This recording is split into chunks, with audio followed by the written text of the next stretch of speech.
there for a few weeks now, cleaning up some of the environs, but that's the level of our interaction. Our building inspector had stopped by to talk to him one day, but there's been no new application for building permits. Okay. Any other questions, anybody?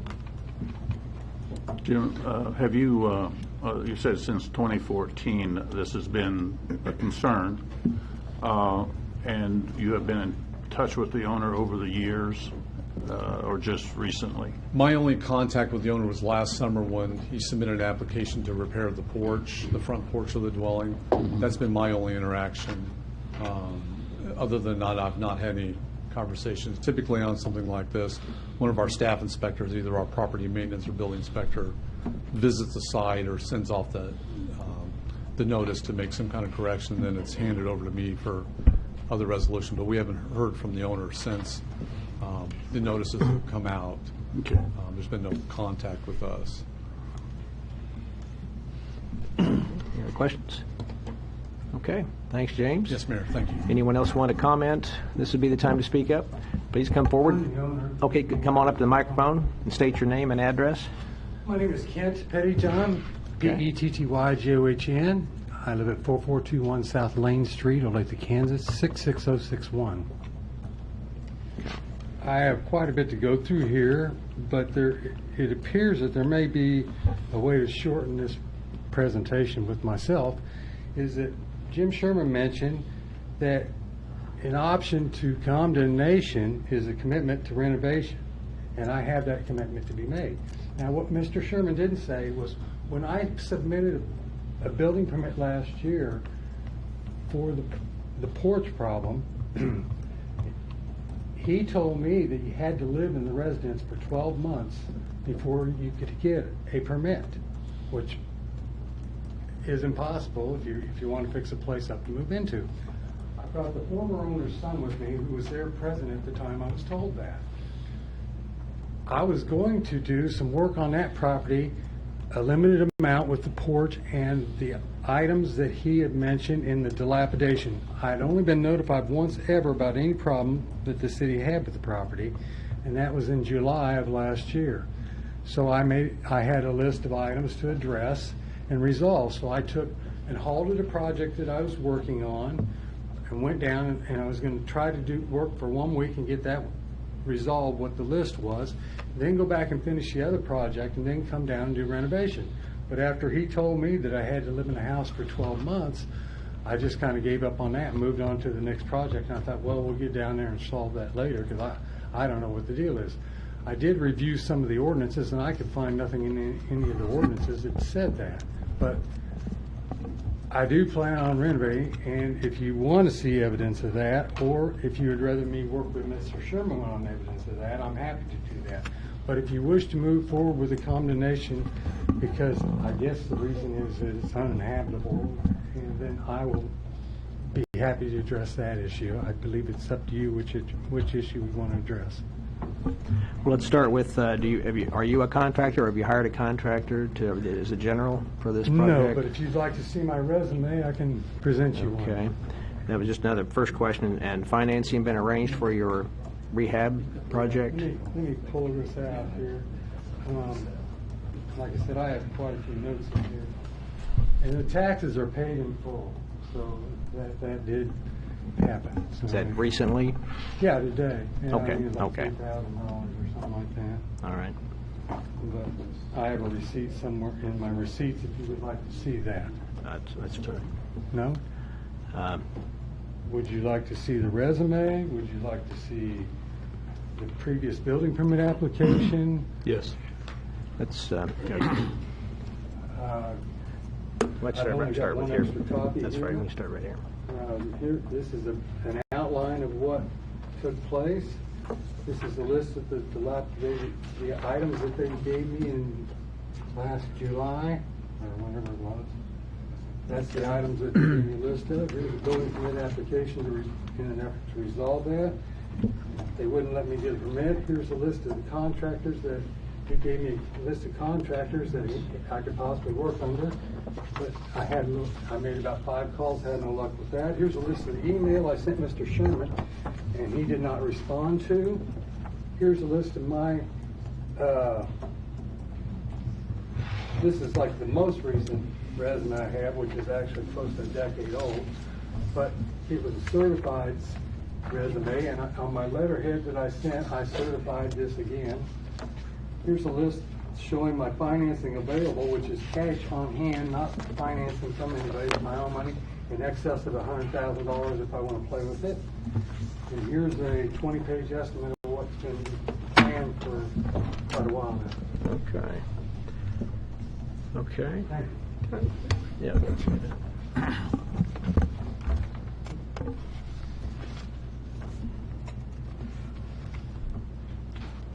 Okay, well, let's look this over. I guess I have a couple questions. Richard or Jim, can you address that as far as the 12-month residency? Is that a requirement? Is that accurate? No, what we say is typically residency is established for the following year, so we can, that prevents somebody from flipping. But, Mr. Sherman, nothing precludes the owner from working on the house and fixing it up regardless of whether they're going to live there or not, right? No, the information stated by the owner is inaccurate in the conversation that took place with staff. Okay. That is not the conversation that took place. And I can have our permit tech testify that if you'd like. That's not the information that took place. And I didn't return the email because I actually called. Instead If I of can email. call somebody and said email them back, I always find that's more efficient process. And- And in that phone call, I described to the owner that you have to either give us some kind of notification you're going to live in the dwelling, which he said he's not going to live in the dwelling. He wanted to fix it up. I said, well, you have to have a contractor there. And as a good customer service, I produced a list of the contractors for him. I said, please get back with me if you have any options. We can be glad to help you. The conversations here are not actually what staff was doing, that's all. And I find it odd that it takes certified notices to generate some kind of action from the owner. The taxes were paid this afternoon for years. Staff has been working to resolve it. And, Tax is relevant to and, this? Yes, they are. Okay. and Mr. Sherman, if you're not living there, you have to be a licensed contractor to fix it up. Right? Yes, sir. Right. So I would also point this out to the commission, that one of the reasons, this is an unusual action we're taking in the sense that this has been generated by a petition out of the neighborhood who is sitting in the audience. And they have lived with this for a number of years, came to visit me earlier this year, and I put them in contact with Mr. Sherman, and they brought, in our ordinance, it provides for the neighborhood petitioning for the city to do something about a structure that is a nuisance to the neighborhood. So I think that's an important point for you to remember, and I hope you hear from the neighborhood. Okay. Just a couple of more questions, Mr. Pettijohn. I know this is kind of like a ninth inning coming together with all of your information here. Is there any reason why we didn't get started sooner on this project, like months ago, 6 months ago, a year ago? Well, probably just being lazy at the time. I took a few months off and did nothing after working pretty steady, so, and I can afford to do that, but that had nothing to do with this project itself. And it does look like you've got the cash available. I guess I was looking at the total, okay, total of about $27,000. You think it's going Yeah, to and, take? and there should note on there, that's not complete. It's probably going to be in excess of 30, I'm sure. All right. But there's still has a couple costs that have not come in. Are you planning on, sorry, Mike. Go ahead, you're right. Are you planning on a gut redo on this house? No, not a total guy. So you're not taking it down to studs? No. Okay. Because 30, I mean, seems a little light for, No, you but know, if you look on a the eye- construction process like that. Right, and if you look on the items of the estimate, Sure. it'll show you that it's calling for skim coat in repairs.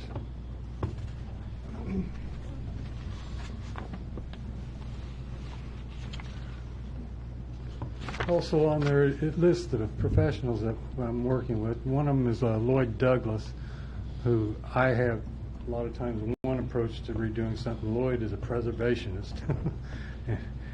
It's a little more costly. Doug Lloyd. Doug Lloyd? Huh? Is it Doug Lloyd? Lloyd Douglas. Architect from Ottawa? Yeah. It'd be Doug Lloyd. Doug Lloyd? Yeah. Well, I've had that backwards the whole time since I met him. Yeah. Okay. No wonder he's not answering your telephone calls, I guess. There you go. Mr. Pettijohn, you're planning on fixing the house to resell or No. to lease? No, I plan on owning it for 30 years. or Okay. more. I mean, to, I plan on it being owned by me, or maybe someday putting it in my daughter's name okay. throughout my life. I don't Okay. plan on ever selling it. But are you planning on living in the property I or? plan on taking up the residence. So, yes. Okay. When do you And- plan on, if you, if you go forward, when would you plan to start? Yesterday. And Why has it been 4 years vacant? Well, 4 years. Utilities The shut off. first couple of years, I had a ton of other projects that were higher priority for investment.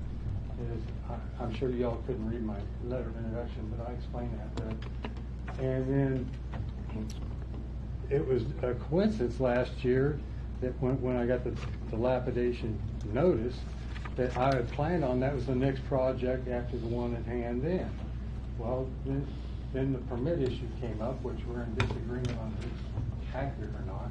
But anyway, the permit issue came up, and I just went back to work on the property that made me money.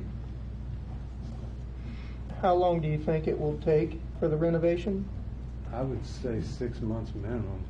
And I guess back to the general contractor question, have you been in contact with any of those general contractors to? I had contacted about 4 or 5 of them previously, but I had not planned on hiring a general contractor. Are you a licensed general contractor? No, sir. Okay. But I have been, Okay. and if you read my resume, it will show you I'm overly qualified. Could, Jim, Yes, could, sir. he couldn't do it though, right? Even though he's the property owner though? He still has to hire a general contractor, right? We do have an internal policy that if you sign away a statement that you intend to live in this structure after the job is complete for a minimum of 1 year, which is, we've kind of used as polling other communities that establish as residency, then we definitely will issue a permit Okay. to you. And- We've done that for several owners in the city. And that's your intentions, right? Is to live in it? Yes. Just to reaffirm? Okay. Mr. Crowell, if you Yeah. wouldn't mind, we also have had practice in the past that once a hearing's called, and we're to this point, that we have sometimes required a much more detailed plan. Of course, you've seen it, we have not. A very detailed plan with timelines in it, should you elect, after hearing from the neighbors, to give him the time, so that if he fails to meet any of those objectives prior to it, we are not waiting another 6 or 9 months or a year. I mean, I'm just hedging in case there's an indication that you might want to give him that time. And if we proceed to approve the condemnation, he can still apply for a permit, correct? Immediately though, right? And then the time frame on that would be roughly in order? Whatever you said. Okay. Okay. And the enforceability of the 12-month residency, how do we enforce that? Is there any? Usually, usually there's not a lot out there. We're able to check utilities. One of Okay. the beautiful things about Ottawa being a nice, inclusive community like it is, we can check on certain things because we're not a community that has separate rural water districts. And we use that as a basis. We're a small staff, we're not out there knocking on the door and say, hey, are you home? We're just checking to see. All right, I got you. That makes sense. Yes, sir. All right. Well, again, if you want to, like I said a little while ago, if you want to decide on going the route of renovation versus condemnation, that would be great, and I would be in full cooperation with, as I could be.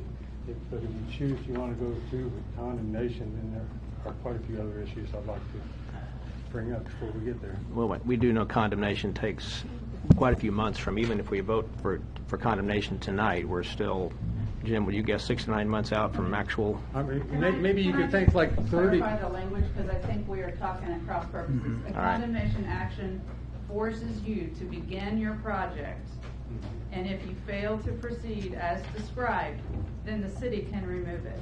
But it is just one action. It just gives you the option of either renovating or removing. Okay, so it's not a one or the other. A condemnation action can take place and still allow for renovations. Yeah.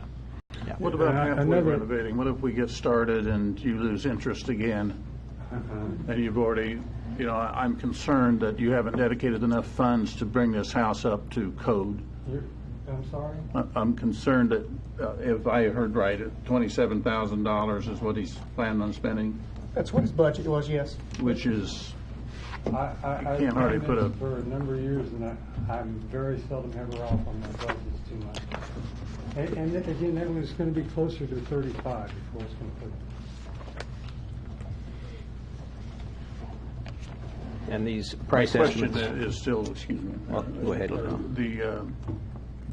What is our process if he does start clean up everything, then it goes away, and we don't get in touch with you again for 6 months? Do we start this over? Maybe an alternative, if it's possible within your authority, is to delay the hearing itself for 30 days and then communicate with Mr. Sherman and see what the progress is.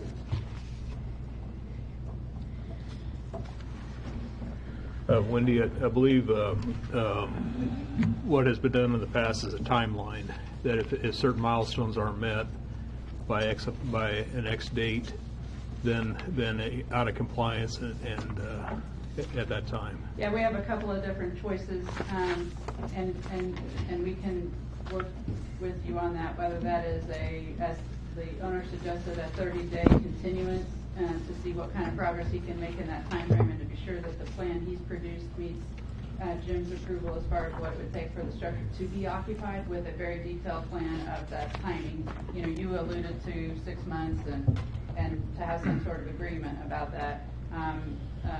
The alternative is to condemn it and give it 180 days to complete, with a 30-day check back every 30 days for us to see progress towards that timeline, and we can continue to do that.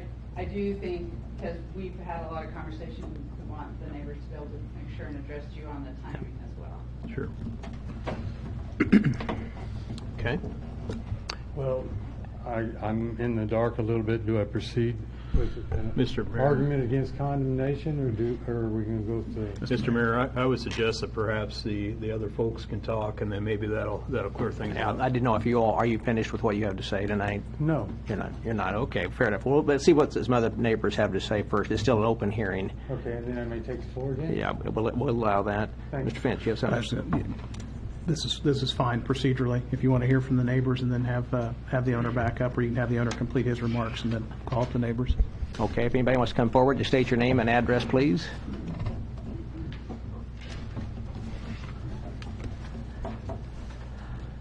Hi, I'm Trish Peterson. I'm at 421 South Locust across the street, and I am a real estate agent. And I first reached out to Mr. Pettyjohn in the spring of 2017 because I had been approached by someone wanting to purchase the property. And so I have had personal phone calls with him, discussions with him of his intent for the property, which was not to be his personal residence. He wanted to turn it, just like the house next door, turn it into studio apartments for college students, 5 studio apartments for college students. And at that time, in the spring of 2017, he said his plan was to begin in June of 2017. At the time, he said he'd been getting fines from the city for not maintaining the lawn and mowing, and that was a problem. And so I actually recommended, my brother-in-law lives a block away, and he's been doing the mowing and taking care of the property for the last 2 years. I don't believe he had ever probably seen Mr. Pettyjohn until just a few weeks ago when all of this started to come down. So all of a sudden, we've seen some things going on around the property. But I reached out to him again this January. My phone records say in January, again offering, someone wanted to offer cash to purchase the property, and he said he'd think about it and get back with me. And then nothing, no contact, nobody there, everything just getting ruined. At the time I contacted him the first time, he gave me permission to go into the house and indicated that it was secured and to use a key that was in a certain location. Back door was open. Anyone could come and go. Rotten floorboards, animals had been in the house, people had been in the house. And so the conditions were really pretty bad when I went in. It was kind of hazardous to even try to go upstairs. So anyway, we've been watching it deteriorate we've been in our home for 20 years. And, the previous owners were elderly and couldn't take care of it themselves, and it just has been getting bad. They did put a roof on it, but other than that, it's been just kind of becoming more and more dilapidated over the years. So we feel like it's become an eyesore to people who like walking through our historic neighborhood. You see them turn and just look at the house and just, what's going on with that house? And the come-ins and the go-ins, and there's just been different reports of kids getting in there doing things they shouldn't be doing and stuff. It's just time to either deal with it or fix it up or condemn it and get it taken care of because someone else would like that property. Okay. Any Thank you, Trish. questions for me? Or? You may have questions? Okay. Thank Okay. you. Thank you, Trish. Anyone else want to speak?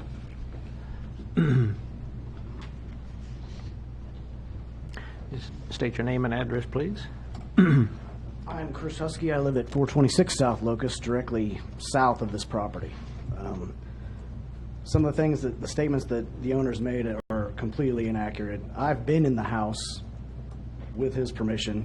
There's black mold. There's ceilings collapsed. There's actually a hole in the floor. There's no basement in the structure. It's a crawl space. That enough animals have been in this structure that their skin oil has turned that hole black from coming in and out of that house. We have 7 neighbors present here, 7 households. And one of them has 2 young children. We have to keep them away from that house. It's very dangerous, and there's been windows broken out for many years. I've lived at my address for 18 years. So I too have seen the deterioration of this home. And it's time to move forward. I just think it's ironic that we're 9th inning doing all this. And lastly, I understand there's an ordinance where if the structure is deemed uninhabitable, you're only allowed to spend 50% of the fair market value of the property to fix this. There is no way $30,000 is going to fix this structure. So that's all I have to say. Thank you. All right, thank you. Anyone else wish to speak? Okay, Mr. Pettyjohn, you want to appeal? First off, I don't know that it's necessary, but in response to Trish's remarks, the comments I made about the property value was that I told her that it was built as a boarding house and that to put a value on it, to sell it, I would base it on 5 or 6 units because it's a boarding house. It was built as a boarding house. It is a boarding house. So the structure, that's how it's designed. And that's what I told her I would base my sale price on if somebody was interested.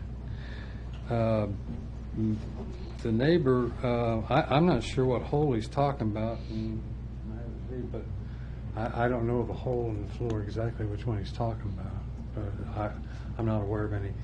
There are some spots in the ceiling that some of the ceiling has came down. There's a spot where it was taken down for plumbing repairs and never patched back. But the leak problems were before the roof was replaced last time by the previous owner. The debris, a lot of the debris, actually it was his tree fell over and his barbecue pit, and he knocked his fence over, and it's all in my backyard. And I tried to clean 3 of the last 4 loads I hauled up was from his tree, and what's still there is his tree. And I haven't complained to anybody about that, but it's just a bit of irony here. Now again, if you wish to go with like a 30-day delay or something on a renovation issue without a condemnation, I'm happy to work with that. If not, then I would like to go further on more details. Well, I just want to clarify, you're not planning to make this into 5 apartments like was mentioned earlier. Is that correct? That'd be a zoning issue, wouldn't it, Wendy? We couldn't do that, so that's not what your plan is, right? No. Okay. Well, what are options? Mr. Mayor, if there are more comments that Mr. Pettyjohn needs to make, he needs to make all of those comments at this time, and then the commission can begin its discussion. Okay, I would like to request that Mr. Sherman identify the predicates that make this building uninhabitable, specific predicates that make it uninhabitable. Mr. Mayor, it's not a question. That's actually not something we just. Gentlemen. Public hearing. It's a public hearing. It's an opportunity not for question and answer or direct or cross-examination. It's an opportunity for Mr. Pettijohn to make his case about why he doesn't believe the structure should be condemned and lay out any plan that he has. So, Mr. Pettijohn, there won't be any question and answer this evening. Make your remarks, please, and then the commission Understood, can begin then. its deliberations. I'm a little limited on space here, trying to find a paper. Apologize.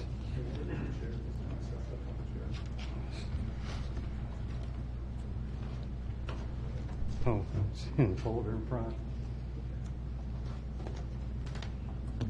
Okay. The note, I'm assuming that the predicate for what brought this forward is the original notice of dilapidation prepared by Oscar Taylor. And if that is the case, there are 5 items noted. Okay, foundation repair, that it requires tuck pointing, which that's the limit of it. The porch, the methods of repair on that, and I made an effort to do it, is 2 of the items. Lap siding missing is probably about an hour's worth of work to put in place. And guttering falling off, the gutter has been removed, it was in question, I believe. And I forgot to pass this along, this is an engineer's report on it.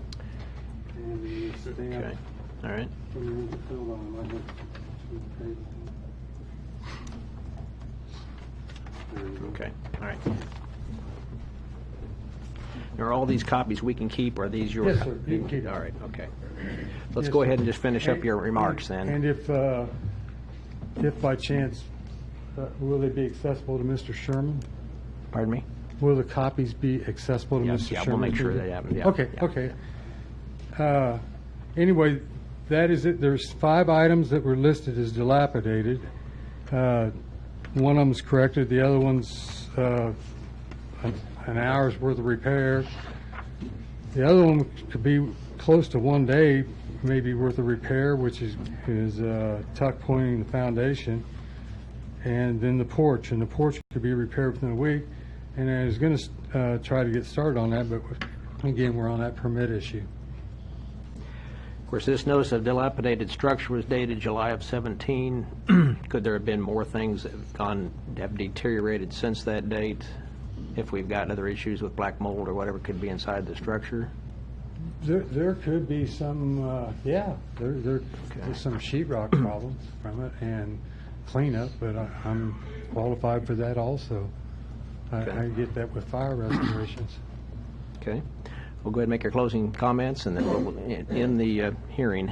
Okay, well, I would appreciate the opportunity, as I said, to move forward with the renovation or a 30-day hold and go from that point. And Okay. hopefully we'll work together and get something done. All right. Thank you, Mr. Pettijohn. Thank you for your time. I guess before I close the hearing, anyone else want to speak? Mr. Mayor, I'd recommend you not close the public hearing. Okay. If there are no further comments, then I can advise you, and then you can make a decision on what you want to do. Okay. Any other comments? Anybody have questions? Go ahead and give us. So, Mr. Mayor, Commissioners, you have a couple of options before you this evening. The threshold question is whether you wish to grant additional time prior to condemnation. What Mr. Pettijohn has asked for is essentially a 30-day continuance. As you know, you can continue a public hearing so long as you have not closed it, which would essentially have the effect of granting additional time until your next meeting or until your next night meeting, which would be about a month down the road. The other option, if you choose to, you can choose to deny the condemnation resolution. You won't do that as part of the public hearing. You'll do that as part of the next item. And the third option is if you choose to adopt the condemnation resolution. And then, as Ms. Lee said, you have several options within that that could grant additional time theoretically. So you remember that a condemnation resolution or is a directive that it be cleaned up repaired and restored, and if not, it will be removed. Typically, you grant about 30 days for that process to take place. But you can grant additional time. That's certainly within your purview and your authority to do that. If you choose to do that, I think you can have the initial conversation amongst yourselves now while the public hearing is still open. And if you choose to either deny and you don't plan to condemn tonight, or if you do plan to condemn and want to talk about how much time is appropriate, then you can close the public hearing. If you believe that you may want to continue the public hearing and see what progress is made prior to condemnation, we need to make that decision before you close the public hearing. Does that make sense? Yeah, very good. Can you restate that the condemnation is a notice to repair? To repair, restore the property, to basically to get busy with whatever renovations are being proposed. And if that does not happen within a set time frame, typically 30 days, then the city is directed to go ahead and remove the structure. We're still public hearing. Do you want to say one more question? You can come on up here to the microphone. Okay, for instance, if it was condemned, which I hope it's not, but anyway, what must be repaired is not clearly defined other than a previous notice from a year prior. So that's why I was asking what the predicates for the action was. Because I provided you an estimate that is an extreme amount more that and a lot of it has nothing to do with ever being condemned. But I have no idea what I'm facing. I don't know what to argue to say that it should or should not be condemned or should not be fixed, because I don't have a list of what the specific items are.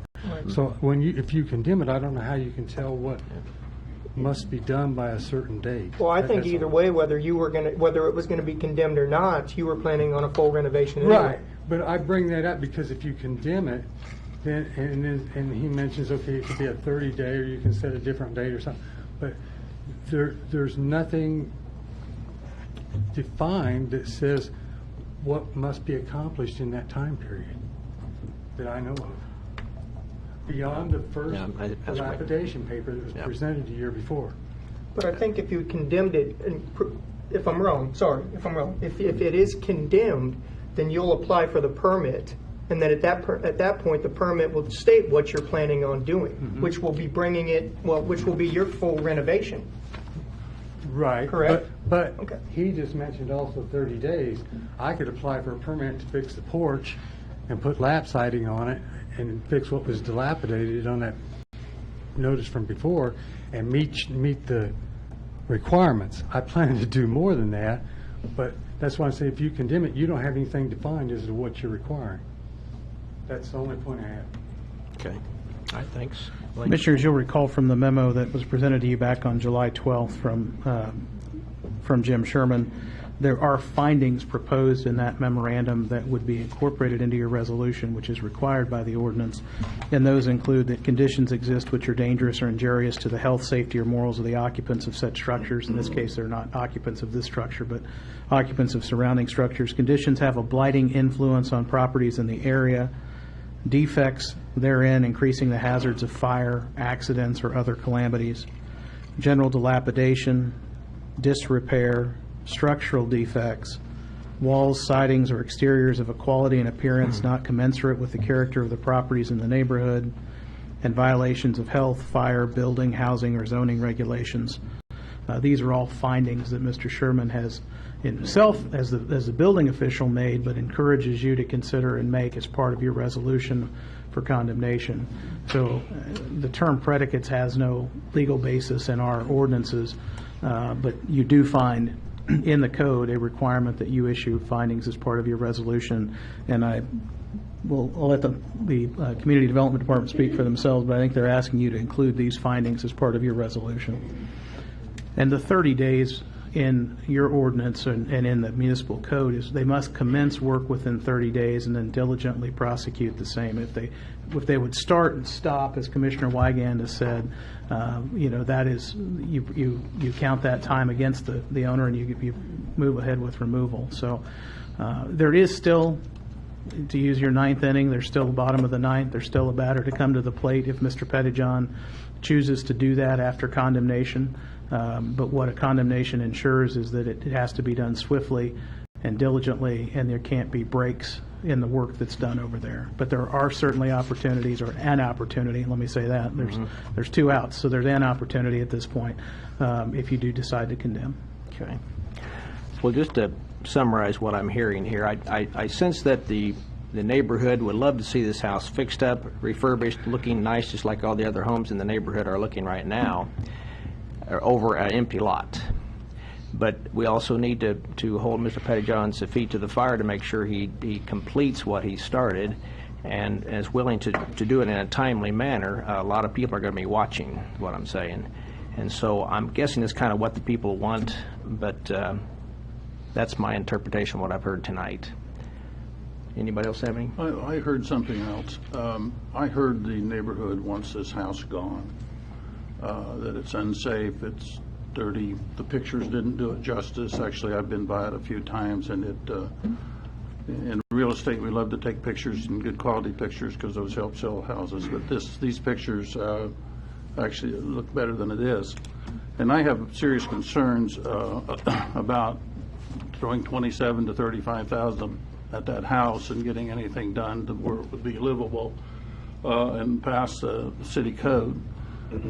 I also have a concern about it being on the watch list. Actually, the city's been very patient.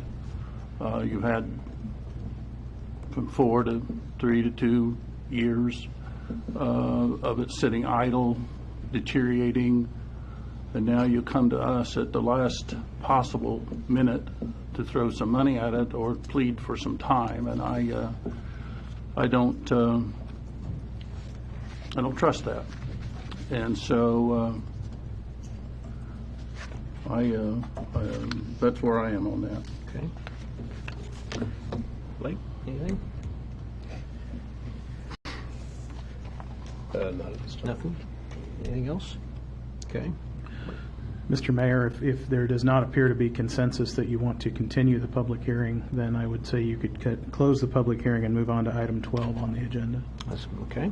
Let's do that. We're going to close the hearing now. Move on to item number 12. Request for approval of resolution to condemn an unsafe and dangerous single-family structure at 420 South Locust. This resolution authorizes this governing body to declare the single-family structure located at 420 South Locust to be unsafe or dangerous, and to direct that such structure be demolished or repaired and made safe and secure.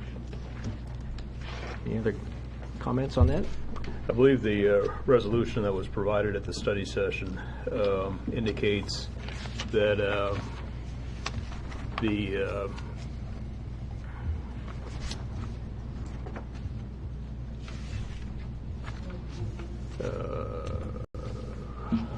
I just had it here a second ago.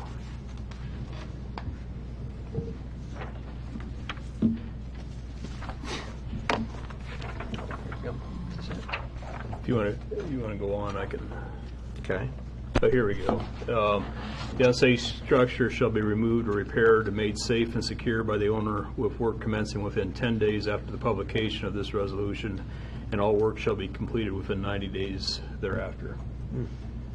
And that's just standard language with us, as our attorney stated earlier. You can augment that, change it.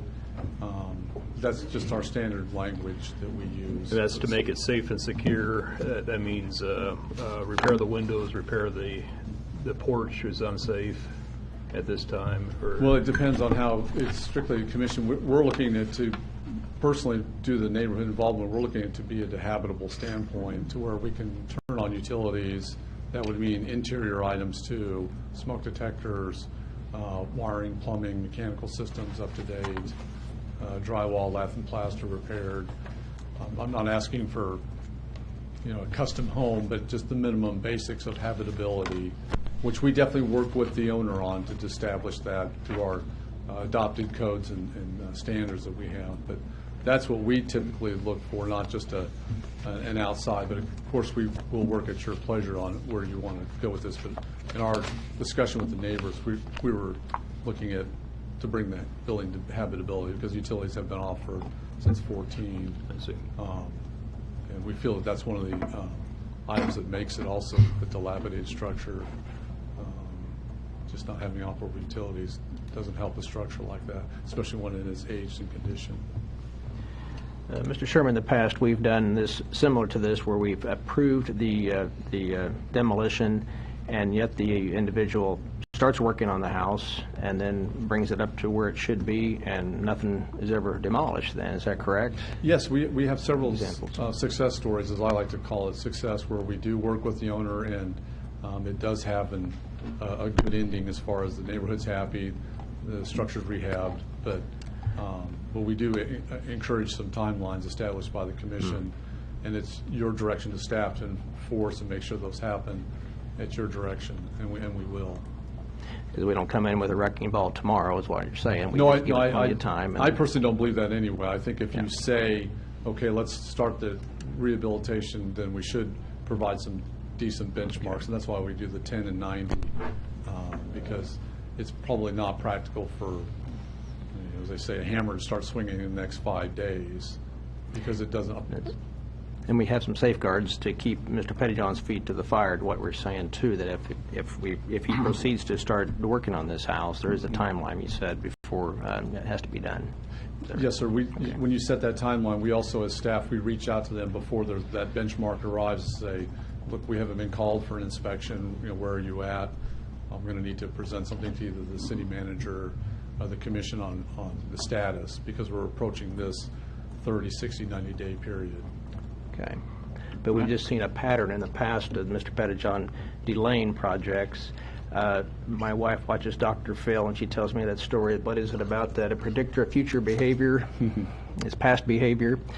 And I'm just concerned with that, that we could get started with something, and then we end up back here 3 months from now going through the same process. That's my concern. Well, one of the things we will work with the owner is to identify exactly habitability and let him see the breadth of what it is. It isn't just a skim coat, I think I heard. Yeah. You can't apply materials over rot materials, whether there's an engineer's seal or not. I don't really care what that says. I have my statutes and the codes and the performance of the materials, and there's a lot of work for this structure to become habitable. Yep. I don't address the cost analysis. What I can do for 25,000, somebody be able to do for 10. I don't, but I know there's a lot of work for this structure, quite a bit. And, Mr. Mayor, just to clarify, if the work is not commenced within the time frame and is not diligent progress being made, the remedy won't be to come back to you. The remedy will be the structure's torn down. Okay. If we vote to proceed. Yeah, if you vote for this resolution tonight, it won't be back to you unless there's been significant progress made, and you're talking about needing an additional 30 days to finish up, and you're on the verge of being a great success story. Otherwise, you won't see this matter again. It will be torn down if it's not fixed. The resolution says something about, it directs that the structure be demolished or repaired and made safe and secure. So even if we do pass the resolution, you can make it safe and secure or be demolished. Yeah, thanks, Blaine. I appreciate that's excellent. In fact, just to give you a heads up, we also, in the advance that you do say it's a condemned and that you have both scenarios, we do go and solicit some demolition contractors so they are aware this might happen. Even though we may be working with the applicant to cover ourselves as far as timelines, we also start our demolition bidding. We have a very tight-knit group of contractors, and they don't mind going out and shooting us some rough bids, and it's on their radar. Even though we hope that it doesn't, we're also not waiting in the ninth inning also for a demolition. Right. So I appreciate Blaine's comments about that. That's a good point. Okay. Any other questions anybody have? I entertain a motion on item 12 if there is one. Mr. Mayor, I move we approve the request and approve the resolution to condemn Okay. the property at 420 South Locust. Is there a second? Second? There's a second. Any other discussion on that? If not, let's start with a roll call vote, please. How do you vote, Commissioner Jorgensen? Yes. Commissioner Wygand? Yes. Commissioner Crowley, Yes. Mayor Skidmore. And I vote yes, too. The motion carries. Thank you all for all your participation tonight. May I ask one question? Yeah, go ahead, quickly. Well, I never did what a time limit was in this. Well, we'll get together with the codes department. Just get with them soon. Yeah, they'll get with you on that. The resolution has a time limit set on it. You'll get a mail notice of that. Let's move on to item number 13. Request for approval of resolution to establish a public hearing for the consideration of condemnation of property located at 415 East 15th. Now, this resolution establishes a public hearing to be held at 7 p.m. on Wednesday, November 7th for the consideration of the condemnation of the property located at 415 East 15th. Mr. Sherman. Good evening. This is another structure that staff has been addressing over a number of years, mostly in exterior blight maintenance. We've been having to basically mow it and trim it. It's one of our probably 15 that we keep an eye on. We've sent out a few notices over the last couple of years. Staff was actually addressing it right before I was hired, and it's easily visible. It's on East 15th Street. It's not occupied, hasn't been occupied for, I think, at least 8-9 years, possibly longer. This is today's photo, by the way. This is back a couple weeks ago, and that's actually part of the house. It's overgrown. We mow right up to the volunteer trees, but there's some deflections in the wall above the garage. It's just lacked maintenance over the year. The lap siding is rotting. Most of the windows are broken or in disrepair. Siding's falling off. Overgrown, which doesn't help the fact moisture builds, and since it's all wood products, they're not sustainable in long term with this condition. Thank you. The taxes are paid on this, ironically, but the utilities are off. The owners have not been there for some time. We believe one is deceased and the other has moved into another neighboring state. I think we have the ability to contact them, but previous notices have gone unclaimed, and staff still continues. In fact, that photo that we took in the rain this morning, the grass has been sighted again. We try not to do it too often, but just enough to where it's not overgrown. Unfortunately, due to the environmental conditions this summer, we haven't had to mow but just a couple times. We anticipate trying to make more contact with family members before the public hearing, but on this one too, staff received a petition from the neighborhood. I would say it's a substantial petition. We're in the 20s in the number of people that signed. It was one of the houses that we kind of were on the edge about anyway, bringing this year, but seeing that we'd received the petition, that we felt compelled to bring it before you for consideration to set the public hearing. It's our recommendation to go ahead and set the public hearing, which initiates staff to start reaching out to the owners, at least the family, to do some file history search, and then we'll also make contact back to the neighborhood folks that signed the petition. So we're establishing new communication. I'm noticing, Jim, on these condemnations, that we're getting more and more public participation and coming forward with signatures. Is that correct than other times? Yes, actually, these are the first two since I've been here very long, but Yeah. it's not a common practice. In many communities, you don't see this much anymore. Most staffs kind of are proactive addressing it, and this was one that if it wasn't going to come before you this year, we were going to bring it to you next year, fine. regardless of the petition. Looked like it might have been a nice house at one time, but like you said, It's a maintenance. large structure, good location as far as but unfortunately, the family's not engaged. They are paying the taxes, but they're not engaged, and it just continues to get worse.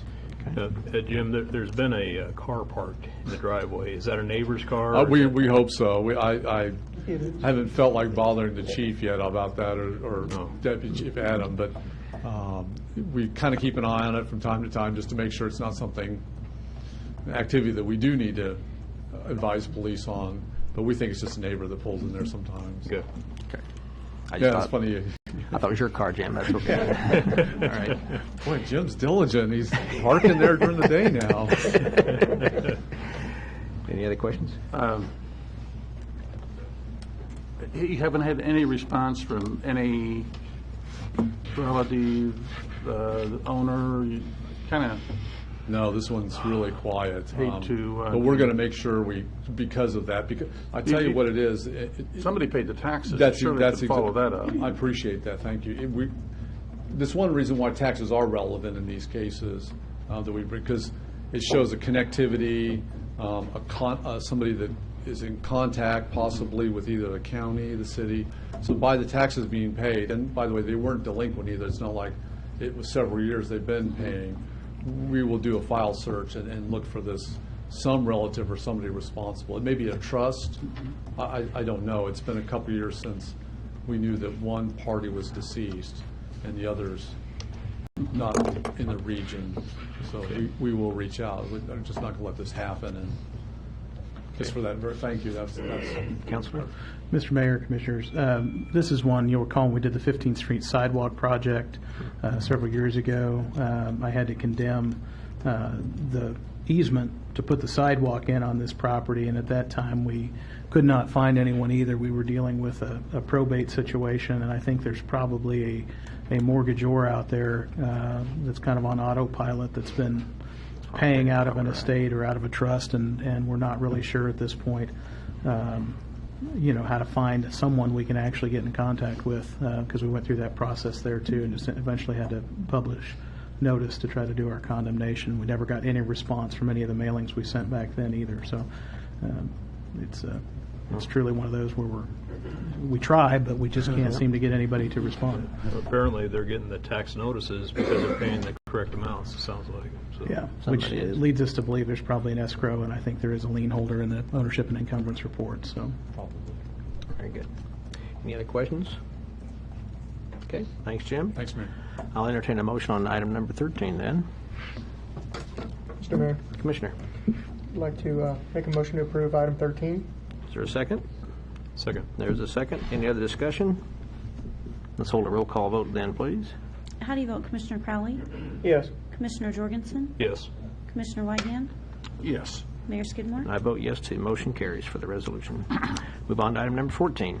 Request for approval of resolution declaring the eligibility of the City of Ottawa to submit an application for Transportation Alternatives Program funds and authorizing the mayor to sign the application. It's quite a mouthful there. I'm glad you had to read that. This grant program is through the Kansas Department of Transportation. Funds received through the program will be used for the K68 Main Street Multimodal Enhancement Project. Wendy. Good evening. Just wanted to do a quick, sorry, we have to wait just a second. A quick update on this Transportation Alternatives project. Transportation Alternatives is the funding mechanism in which we did both the East and West 15th Street, since we just talked about that. This time, after you all made the determination which of the projects you wanted to proceed with, staff has been working with a consultant to come up with the estimates for the project, and just for the public's sake, wanted to show the image of the proposal, which is sidewalks on both sides, north and south side of K68 east of Main, sidewalk west of Main from Main to Forest Park, trail connection from K68 south to the depot for the connection of the Prairie Spirit Rail Trail, and a sidewalk south of K68 on the west side of Main to Tecumseh. And that's what's illustrated here on this image. Sorry, I guess they told me I could turn the light on, and then I still didn't do it. So the Transportation Alternatives Program is one that is funded through the Department of Transportation, and it's an 80-20 project, which means that of the construction costs, the state will pay 80%, the city would pay 20%. In addition to that, the city is responsible for engineering any utility relocation or any land acquisition. The total project, as estimated by our engineer, is $488,972. The construction portion would be KDOT's 80% would represent just over $351,000. The city share would be $87,862. In addition to that, we'd have just under $50,000 worth of surveying and engineering expenses. To date, we've had 7 letters of support. We have a few more coming in. The application is 95% complete. We did provide to you the narratives and the major objectives that would be achieved if we're able to proceed with the project would be that it would connect our major networks, both pedestrian and bicycle routes, along a major network of connections on Main and K68 for motor vehicles.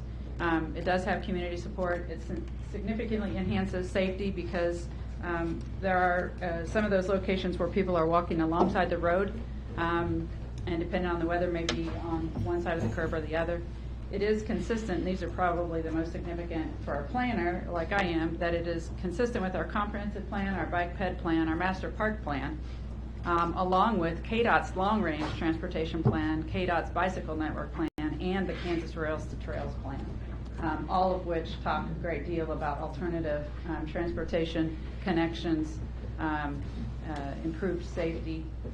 We have letters of support from the school district because of the locations of our schools. We have support from some of the neighbors, etc.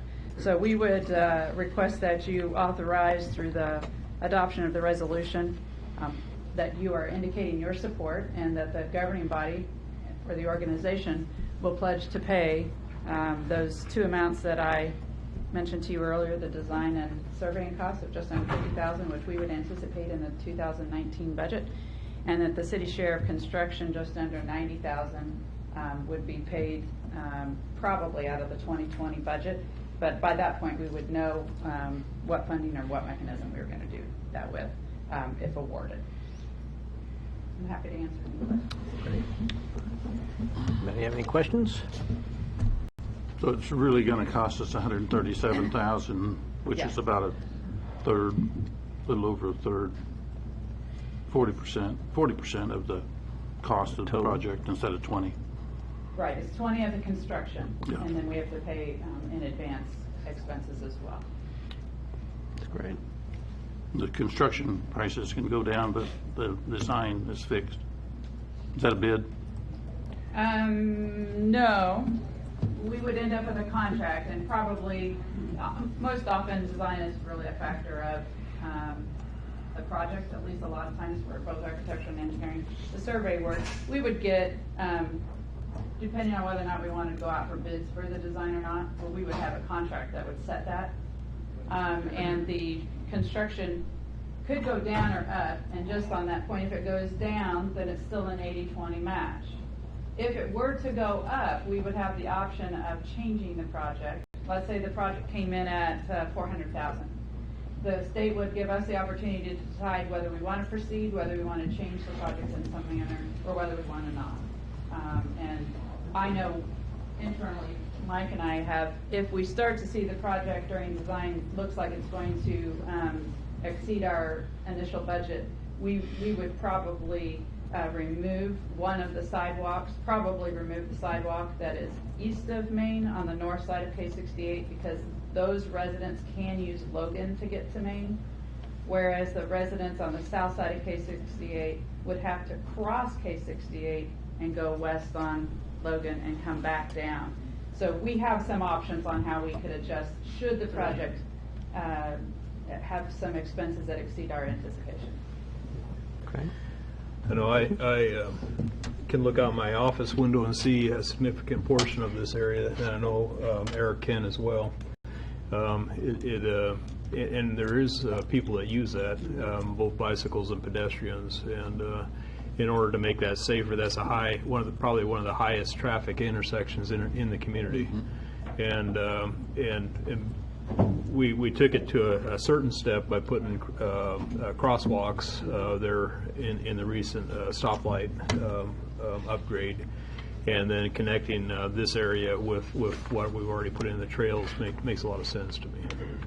We had feedback from the folks at one of the intersections a lot about that. We have had additional feedback from the co-op about the unsafe experiences people are having at Tecumseh. Right. In addition to that, the depot has shared with us the number of people that continue as if the trail goes north of the depot to K68.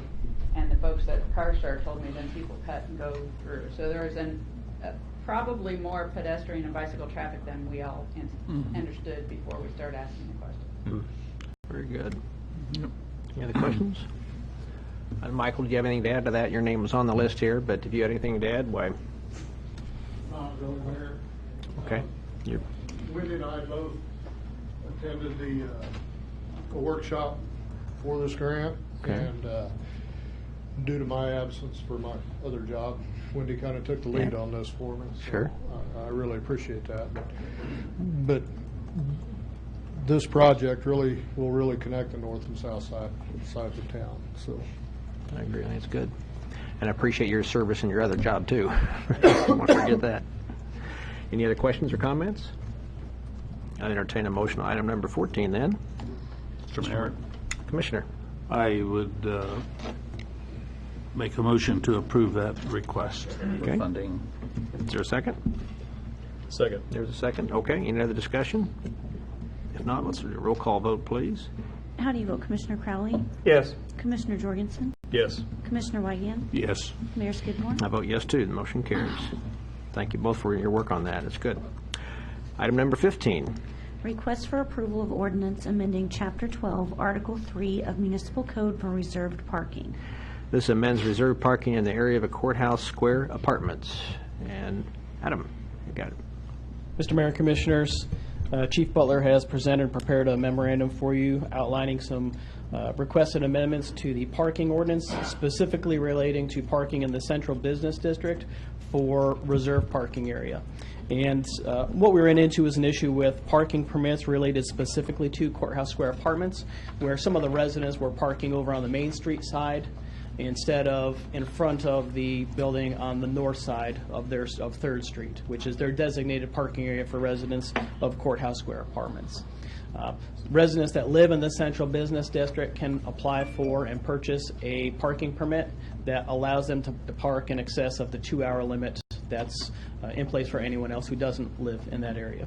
So this ordinance just cleans up some of that language in there, identifies that 9 permits will be issued for residents of Courthouse Square Apartments that will be issued by the management company of that particular business, and if that management business ever changes, those permits will continue to follow at 9.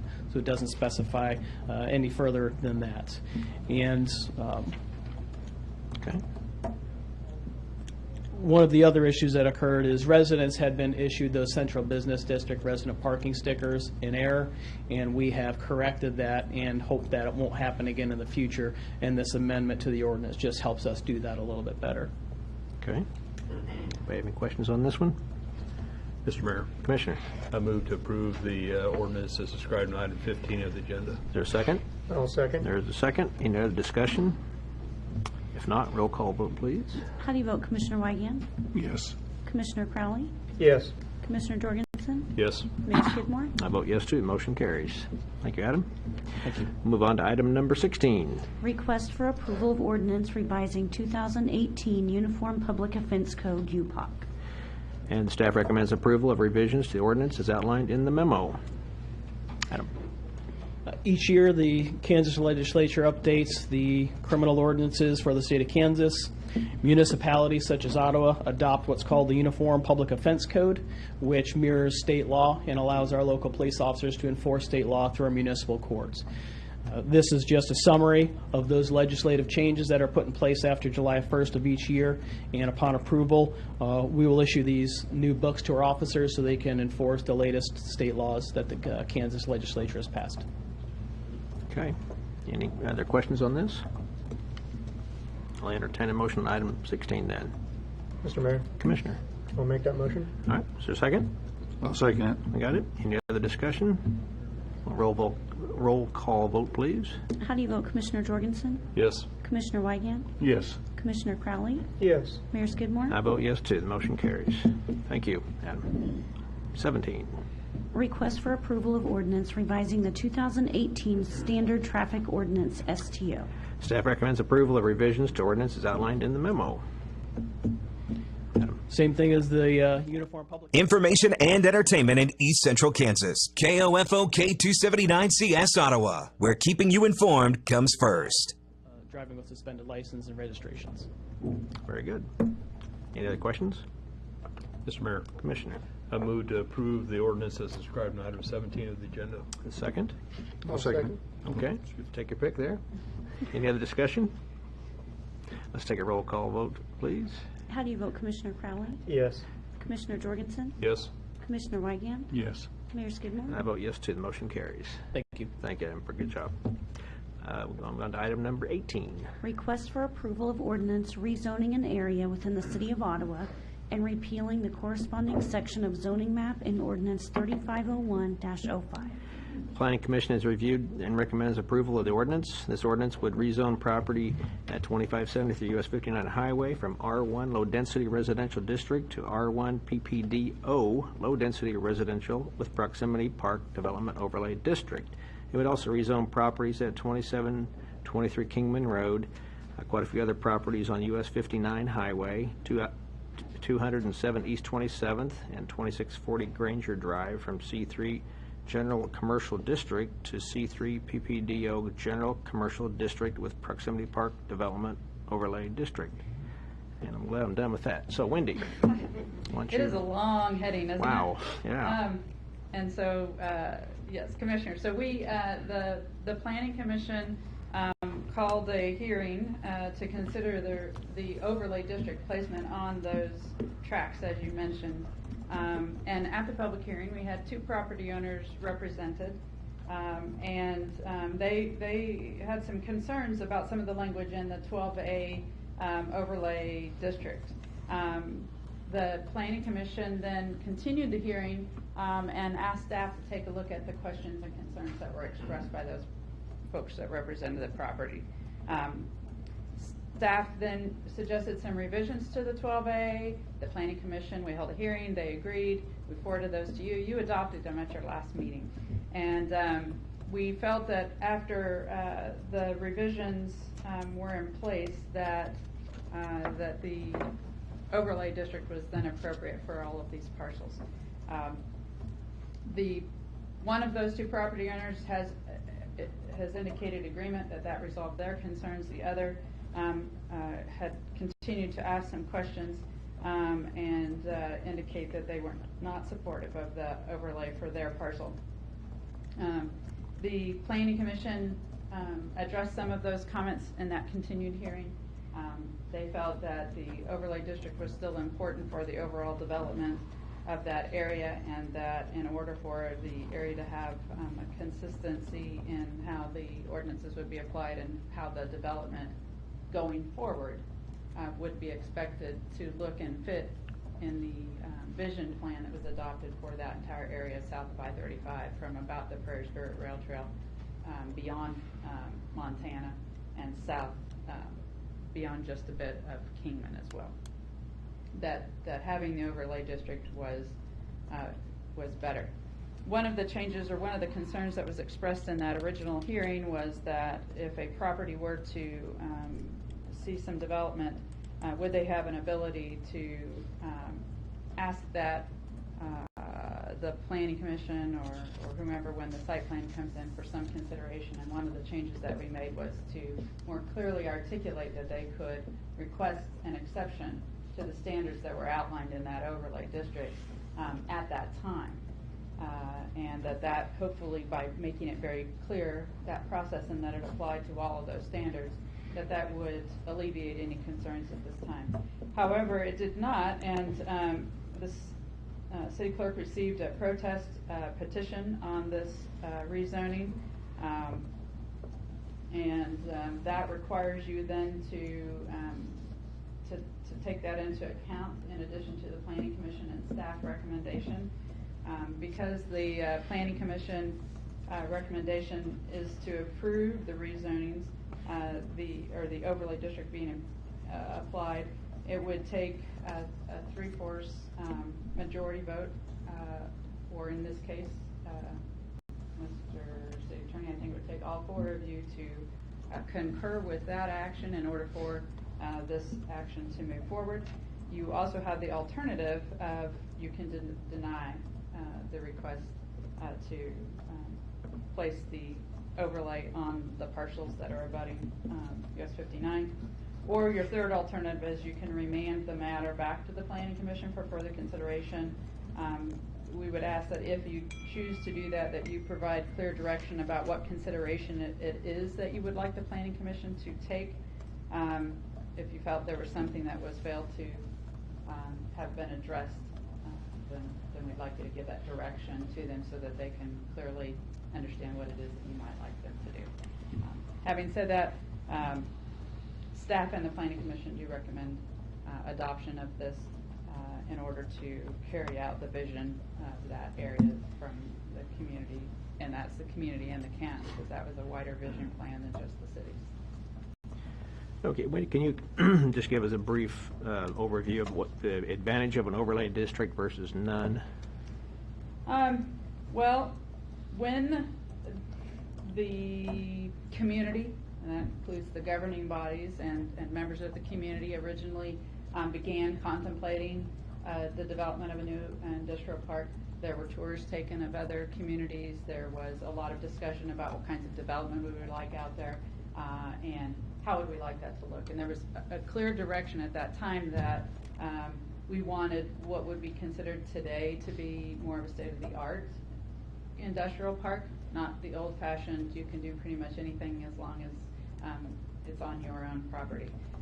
That there needed to be a very clear direction about the kinds of improvements, and that included the public improvements, sidewalk, street improvements, etc. So, for example, as an illustration, when we developed the North Industrial Park many years ago, we had a rock road. We had no sidewalks, and we had all different kinds of building construction types.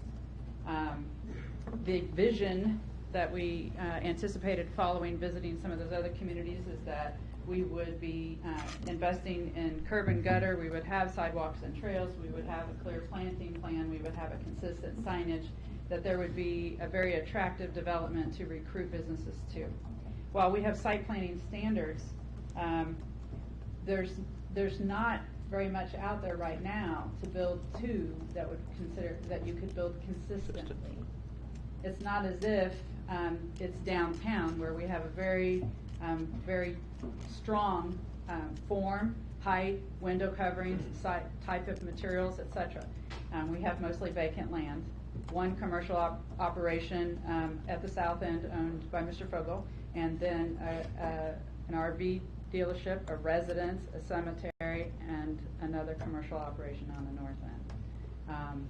Across the road's been in transition now for some time across to the west, and across to the south we have another small operation and a bunch of farm ground.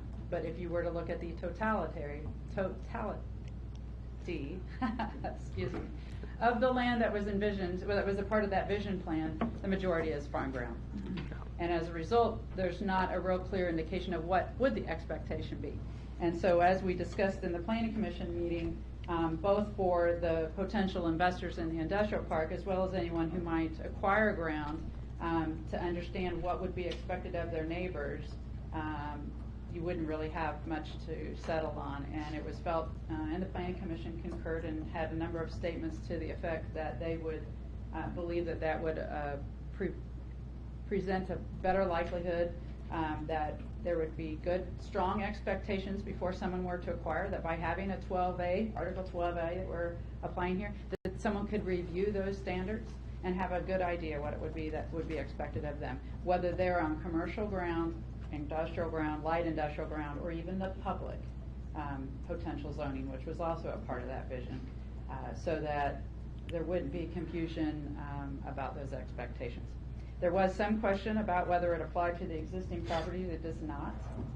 And just as in any circumstance, if a storm were to come through and destroy property that's already been developed here or anywhere else in the community, at that point there would have to be some consideration about what would have to come back and to what level.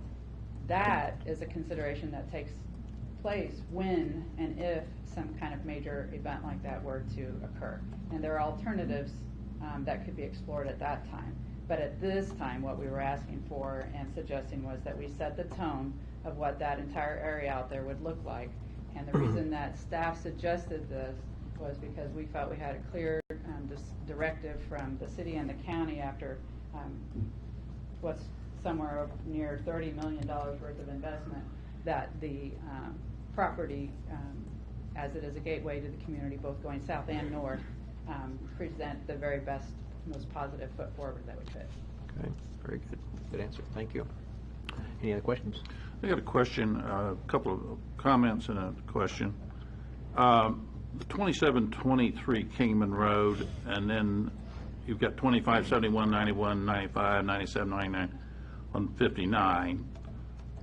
What's the 2723 Kingman Road? That would be, where would that be? That'd be Mr. Fogel's, like where you've got your maintenance building back there? No, the whole thing. The whole thing?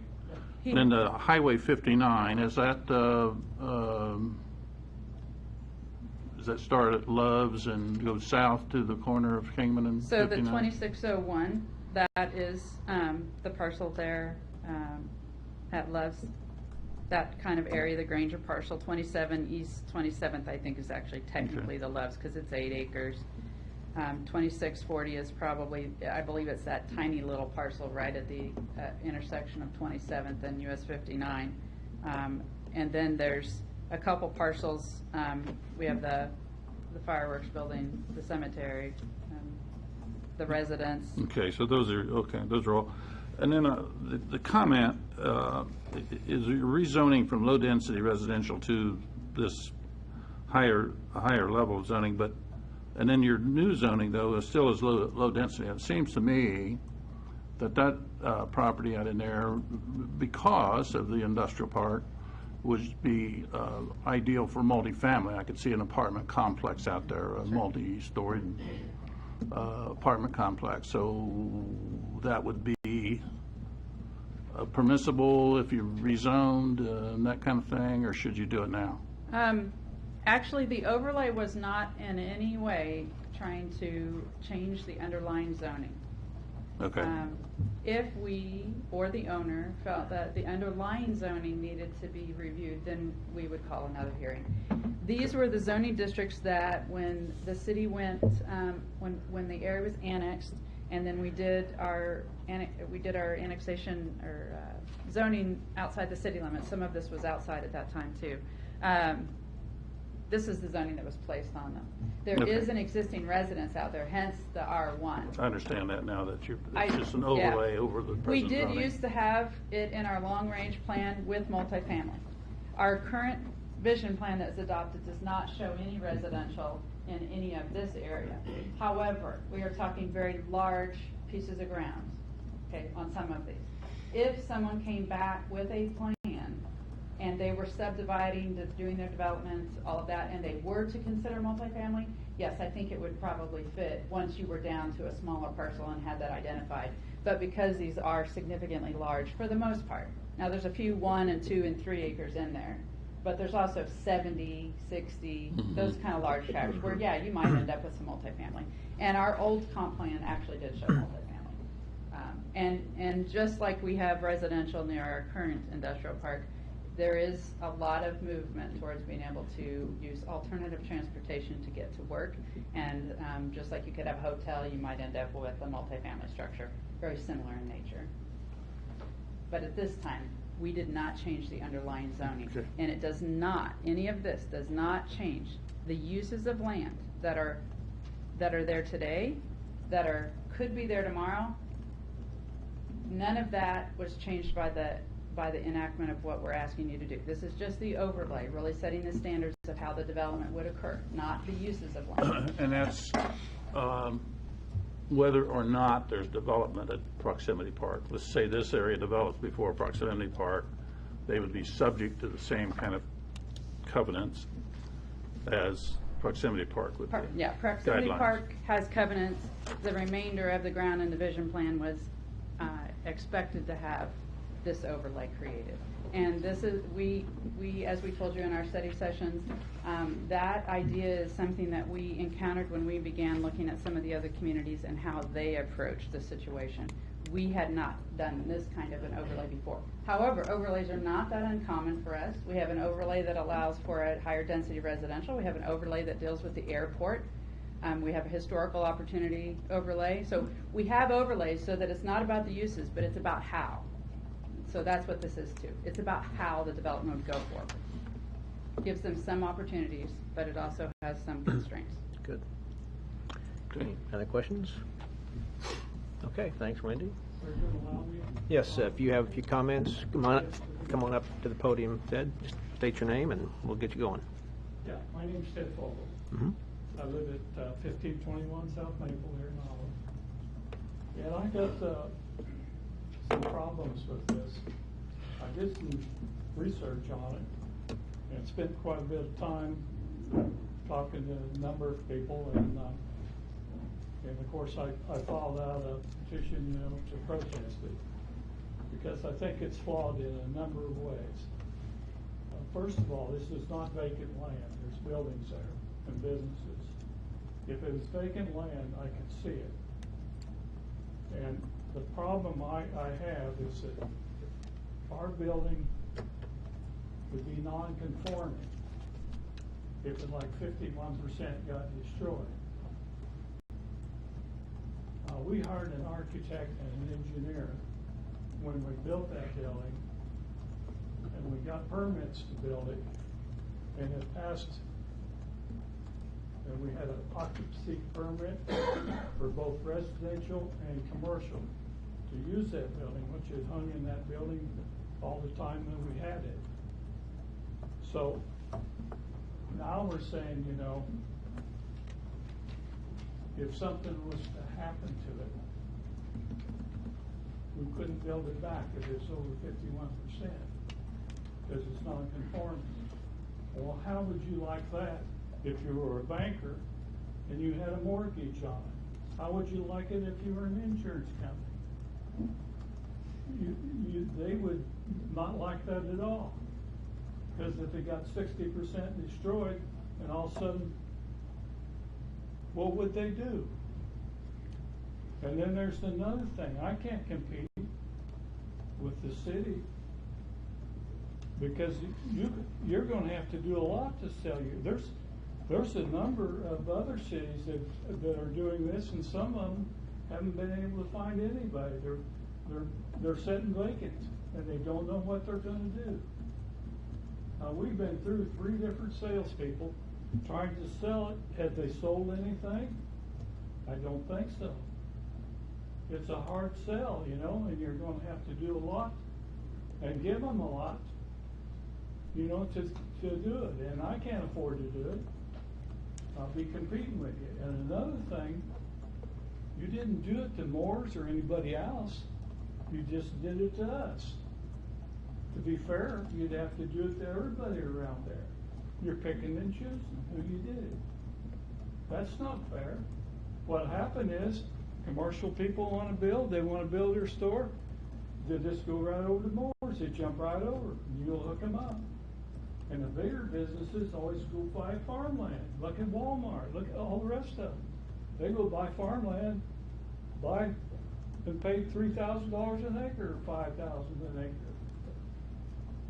Used to be like Walmart or any of the other big places.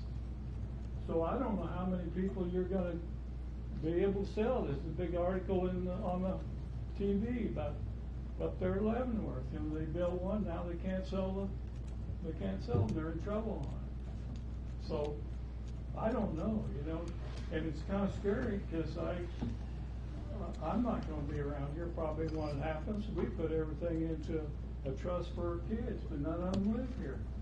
They all moved away. They live in California and North Carolina and other places, And so I really don't want you to do this to my property. I can't speak for anybody else, but I think if anybody wants to come in there commercially, they're probably going to look for someplace else because they're not going to be told what color they're going to paint their building or what kind of construction it's going to be. And it's going to be really, and this is going to probably something that's going to last for a long time. I had a question. Just something about the Moores. I didn't catch what you were saying Well, about. they're on the other side of the street.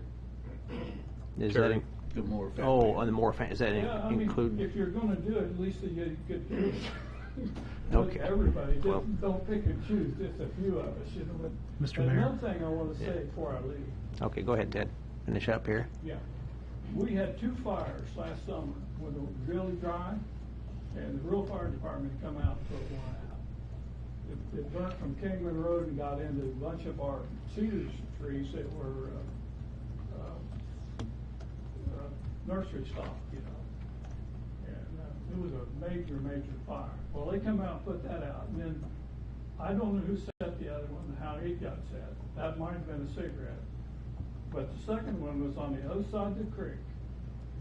Every year I have a problem. People come, the same people come shoot fireworks off that bridge down there, and I tell them, you know, you can't do this inside the city, and you're gonna catch the place on fire. Well, apparently they caught it on fire. If it's just lucky it didn't burn all the way to Highway 50, or Highway to Interstate 35. You can't get in there to put it out. I mean, it's just nothing but a jungle all the way. And I don't know what we're gonna do when we're gonna have to do something, you know, after we get this all done, because I'm not gonna be able to do much over on the other side. I can't get there at all right now. I haven't been for several months. All right. And, you know, it's just gonna be a real problem trying to maintain it. And I got own a half a mile of Kingman Road and a quarter of a mile of 59. Okay. And it's gotten to be a real problem. If you go out there and take a look, I mean, I apologize, I haven't been able to do like I should be able to do, because I got stakes driven every place. And I got, you know, everything's all tore up right now, and I understand that. It's gonna take a while, yeah. It's tore up for a while. Okay. So, but we do like to keep it, we like to keep our property looking good. I appreciate that. Okay, Ted, thank you. Why don't you stick around? We're going to talk a little bit more. Counselor has something to say, first of all. No, the second issue that Mr. Fogel brought up contains in it the answer to the first question. Why not the Moores? Why not the other properties around the area? They're not in the city. As you recall, the city doesn't have any extraterritorial zoning authority any longer, and we can't apply that overlay district until those properties are annexed. But the intention is once those properties are annexed, in order to take city utilities, they'll have to be, and they're frankly not developable without city utilities at this point, then they'll have to consent to annexation and will be zoned with the overlay district, which will apply to the area around Proximity Park as well as to the properties currently within the city. I want to say one more thing before I leave. That building that I'm most interested in is where the car dealership is there. Now, I built that for my wife because we're displaced over across the street. It's a little bit different because we got displaced from over there where the ready mix is now. The state sent down 2 attorneys, or 2 people from, I don't know if they're attorneys or not, from Topeka, met with me and my attorney in 1995 and told us that we had to leave because it cost too much to hook up the sewer, which they promised to do. It was over $500,000. They weren't going to do it. So they told us we had to find another location.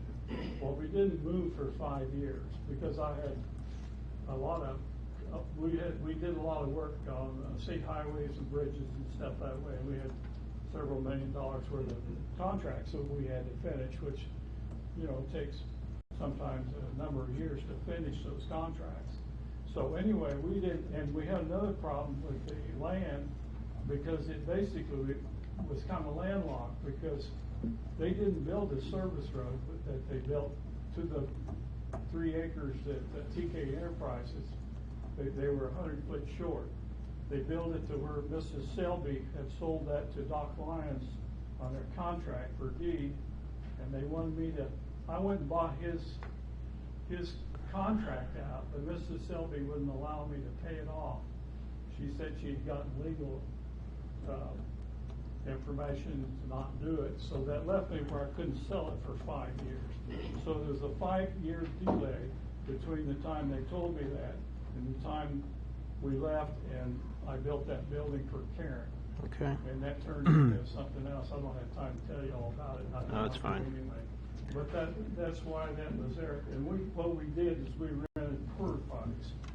And we used porta potties for 5 years. But most of our people didn't work there. We only had about 10 people work there on site. We had about 3 or 4 people in the office, 3 or 4 in the shop, who we run it 24 hours a day, and then we had a couple down at the Okay. ice plants. Well, we need to kind of stay on the topic here. We're talking about the overlay district here, so is that, are y'all Well, that's finished? what led up to this here. The building That's across what- the road that's there, why okay.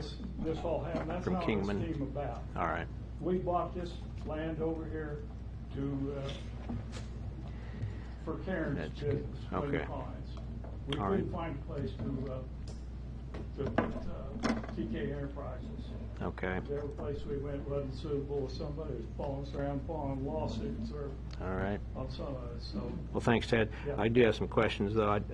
Is it accurate about the 51%, Wendy? If 51% of his building was destroyed, he'd have to comply with the overlay district then, or is it not grandfathered in?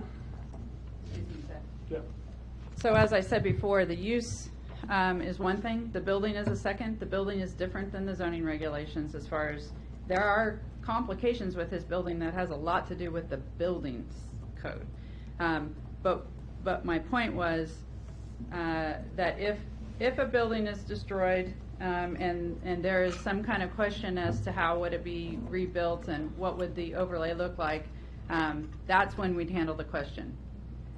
When the situation presents itself. That's true now. So for example, we had a billboard that was destroyed several years ago.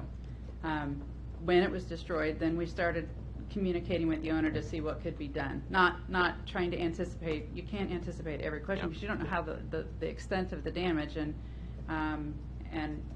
just like any new building, we've already created an opportunity for the discussion to occur, whether it's a new building or restoration of an existing building, if there's a question about how a standard would apply, given what we know at that time. What's the proposed use? That's probably going to have more of an indicator than any other thing. Okay. All right. I think clarify that. Thank you. I don't have any more. Anybody else? Okay, we're good. Thank you, Ted. Yeah. Okay. Anybody have any other questions of anyone else here in legal? Wendy? If not, entertain a motion on item number 18.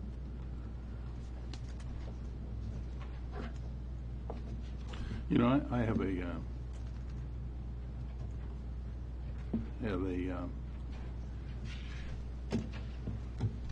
if this, I don't think we should do anything that would obviously or contingently, is that a word, contingently? Devalue property. And I don't see this happening, Ted, that an overlay would hurt. I think it would add value to your property and make it attractive to higher quality development. And I think I'm betting, and we're all betting, that Proximity Park is a success. We've landed some nice employers out there, and that will add value to yours. They will have to drive by yours and use yours in some manner. So I don't feel like that this will anyway devalue or cause you any lasting economic damage. So I just don't see that. And I could be wrong, but I think the overlay will add value to you. I think it'll add value to Ottawa, and I think it'll add value to Proximity Park. So that's really all I have to say. I'm not sure I'm ready for a motion or not. Good point, Tom. And I think it is hypothetical to assume something will happen to your building, so I'm just kind of thinking we can kind of, when we get to that point, I guess it'll be a different issue, but it's speculative to say we need to do something now on that issue. But Tom, you've been in commercial real estate how long? 29 years, I'm afraid to say. Okay, well, that's a good thing. I just think I value your opinion is what I'm saying, and I think you got some good points what you've made. Any other questions or comments? Mr. Mayor. Commissioner. I do agree with the statements that Tom said as well. And for that reason, I do move for approval of the ordinance as described in item 18 of the agenda. Okay. Is there a second on that? I'll second it. There's a second. Any other discussion? The only question I would have, when, on the planning commission, they voted how on this? Did you mention that? I might have missed that. They voted unanimously in favor. All right, thank you. Any other discussion? If not, let's take a roll call vote, please. How do you vote, Commissioner Crowley? Yes. Commissioner Jorgensen? Yes. Commissioner Weigand? Yes. Mayor Skidmore? And I vote yes, too. The motion carries. Thank you all for your input. We'll move on to item number 19. Request for approval of ordinance granting a conditional use permit to allow a bed and breakfast at 704 South Cedar in an R2 medium-density residential district. The Planning Commission has reviewed and recommends approval for the ordinance. And Wendy?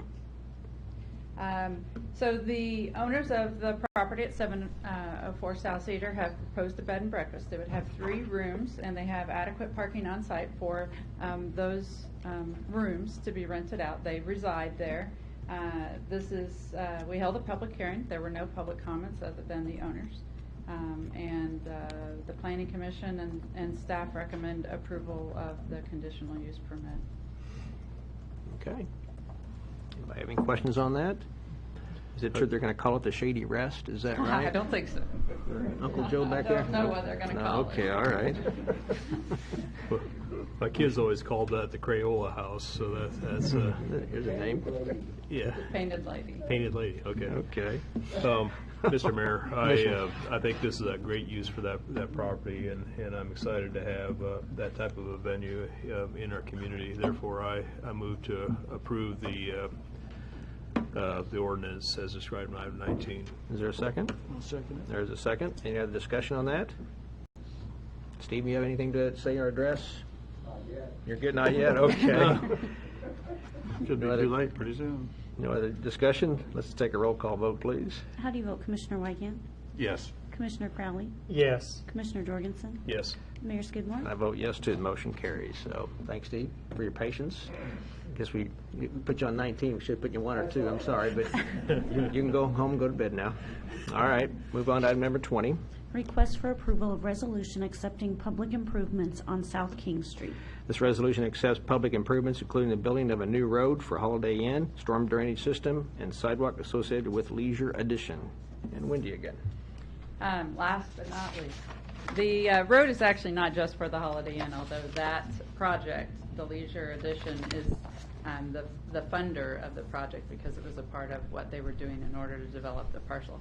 It actually benefits Taco Bell, Pizza Hut, H&R, as well as the site for the Arby's, the hotel, and then the balance of the ground that's on the west side of this road. What we're asking you to do tonight is to accept the improvements. The city staff and city engineer have signed off on those improvements. They were inspected as the project went along, and they have completed the punch list. The improvements are the sidewalk, the stormwater, and the street. Once you've accepted those improvements, then the city will be responsible for maintenance. Okay. Any other questions on this? Just to be, to reinforce, the street was paid for by the developer. Yes. So, yeah. Good question. Anybody else? I move we accept those improvements. Okay. Is there a second? I'll second it. There's a second. Any other discussion? Let's do our last roll call vote, please. How do you vote, Commissioner Jorgensen? Yes. Commissioner Weigand? Yes. Commissioner Crowley? Yes. Mayor Skidmore? I vote yes to the motion carries. So thanks, Wendy, for your work on that. Let's go on to item from the city manager's report. So, Commissioners, I appreciate you giving me an hour to give my report. We can kill that minute. I'm kidding. So, first thing I want to tell you is that as the neighborhood went out this evening, I and Mr. Sherman went out there. I wanted Mr. Sherman to explain to them how the process works from here. But they are deeply appreciative that you listen to them. And so it is always special to me when we see a neighborhood show up and they go to the extent of giving you a petition. And I think that that bears any governing body to listen to the neighborhood about what's going on in their home, at where their houses are. And you did that, so I appreciate that. Thank you. I just want to do a reminder that we are in year 3 of our sewer rate increase, sanitary sewer rate increase, which will go out on the next bills. That we increase it 15 cents per 100 cubic feet. It will go to $3.21. And on residential, what we do, we actually average that bill. We use December, January, February, and March, because that's when the lowest amount of water is used on residential. So that was a plan that the commission put in order 3 years ago to kind of help bring the balances to where we needed to have them. So I just wanted to make that announcement, remind you. Finance will be running bills tomorrow, and we'll be putting a notice on the bill reminding people, and we will do some social media work also. What's the percentage of increase, Richard? Pardon? What was the percentage of increase? It's 15 cents per 100 cubic feet. We were at 306, and it goes to 321 for residential. Okay, fine. So that answers your question. Yep. Arby's, there will be a ribbon cutting, a groundbreaking on the 21st, so you can mark that off your card. Where do we show up on that? I never have figured out where Arby's is going. Is that out on the highway? South of HR Block. King Street, park on King. Yeah, just come on King Street. Back on the new highway. Enjoy the new street. Come on King Street, and we'll make sure that you have directions and the public knows where we're going out there. And then we'll make sure you have the right day and time too. So, and then I think it is safe to say from some conversations I've had in City Hall that you will start seeing action come back on the new motel. So I can't tell you when. Can't tell you when it is. I just know there have been some conversations that indicate it. Hopefully, it should be starting back up soon. So that's all I have, Commissioner. Good. Okay. How about the commissioners? Eric, anything? I have none. And Blake? Nothing tonight. Tom?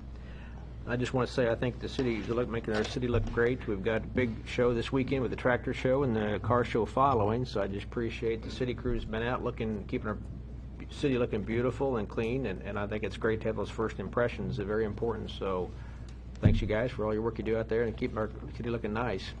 Good timing to get everything rinsed off too. You did good on that too, yeah. So that's right, yeah.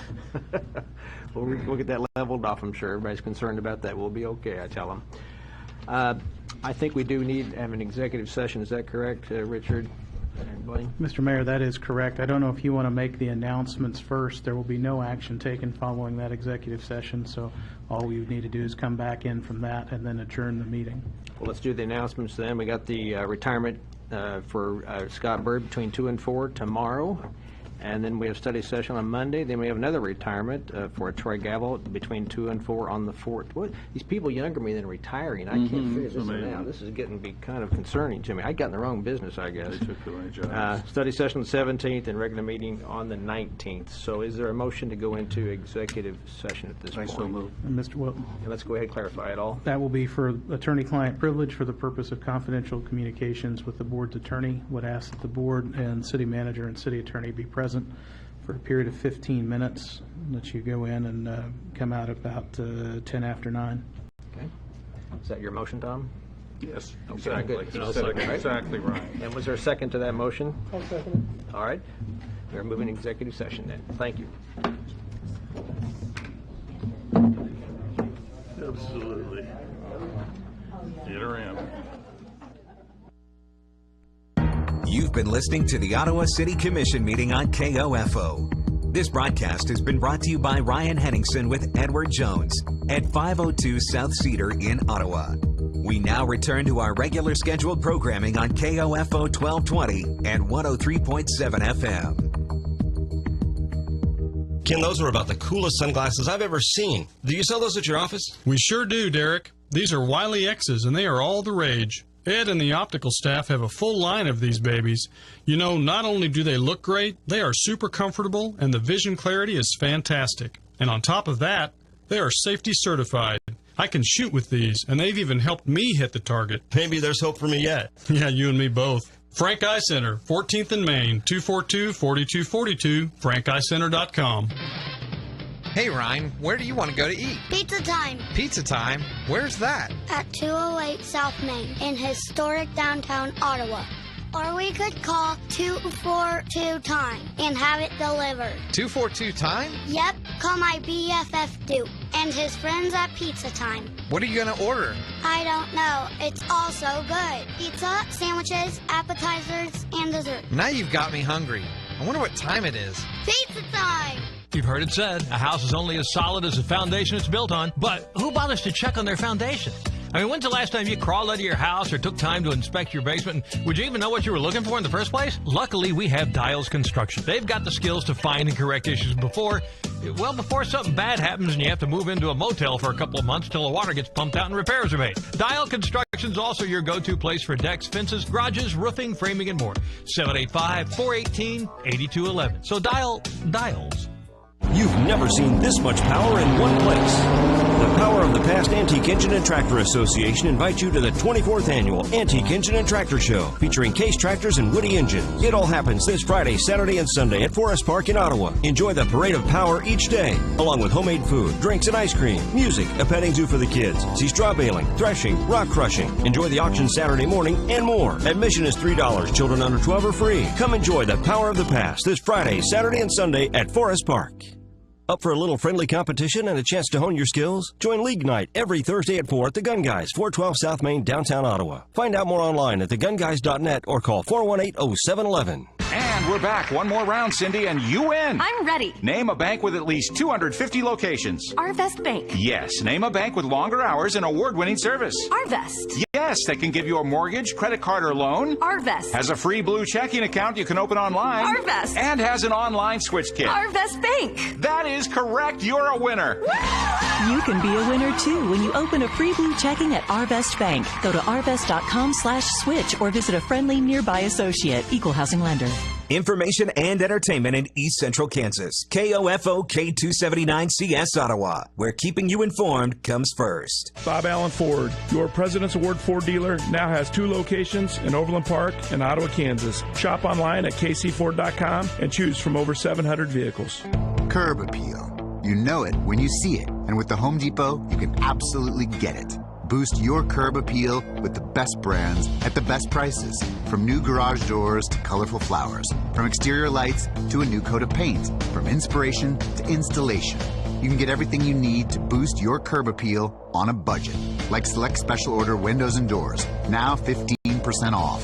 The Home Depot. More saving. More doing. Offer valid through September 12th. U.S. only. See store for details. Join me, Dave Edwards, every Sunday morning at 7:10 for The Witness, a half hour of the best in bluegrass gospel music. The Witness on KOFO 1220 and 103.7 FM. A home comfort evaluation is just a phone call away, 785-242-9273, to make sure your home stays comfortable all year long. Adamson Brothers, maintaining your comfort for over 30 years. Owning real estate, your own home, what a feeling, and an investment. You need to be 100% sure that property is yours. No claims, no faults, no restrictions. That's why finding the right title company could be the most important part of your home buying process.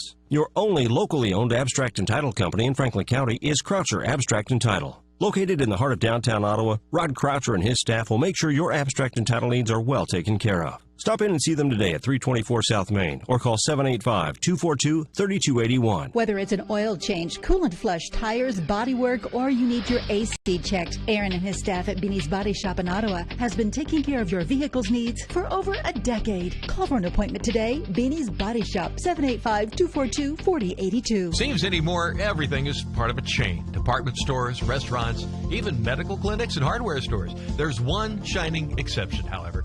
Kansas State Bank. For 100 years, Kansas State Bank has been local people serving local people. hometown people you know. If you really want your hard-earned money paying for a private jet for a billionaire CEO in New England, that's your business. If you think keeping your money right here in eastern Kansas is smarter, then you need to check out Kansas State Bank. MyKansasStateBank.com. Member FDIC.